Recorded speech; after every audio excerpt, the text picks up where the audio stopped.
Volleyball टोलवताना राज्याचे क्रीडामंत्री दत्तात्रय भरणे तोल गेल्यानं कोसळले, डोक्याला दुखापत होण्यापासून थोडक्यात बचावले. Video viral.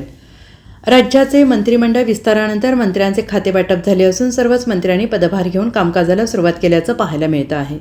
सध्या पालकमंत्री पदावरून महायुतीमध्ये वाद सुरू असून मुख्यमंत्री देवेंद्र फडणवीस हे दावोसून महाराष्ट्रात परतल्यानंतर पालकमंत्रीपदाचा वाद मिटणार असल्याचं समजत आहे.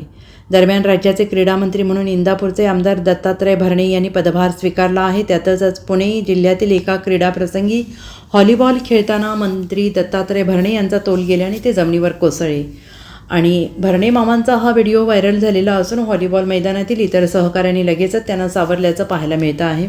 राज्याचे क्रीडामंत्री दत्तात्रय भरणेंचा व्हॉलीबॉल खेळताना तोल गेला आणि ते जमिनीवर कोसळले. यावेळी भरणे मामा डोक्याला दुखापत होण्यापासून थोडक्यात बचावले आहेत.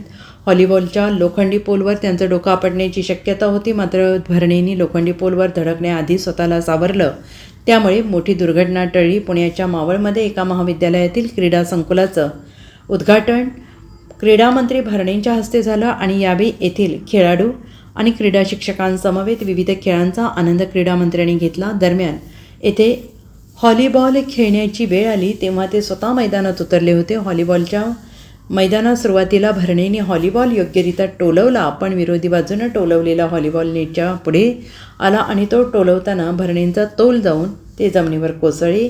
यात त्यांना मुक्कामार लागलेला आहे आणि दरम्यान त्यांनी वेळी स्वतःला सावरल्यानं राज्याचे क्रीडामंत्री फिट असल्याचं पाहायला मिळतं आहे. Bureau report, SBN Marathi, Pune.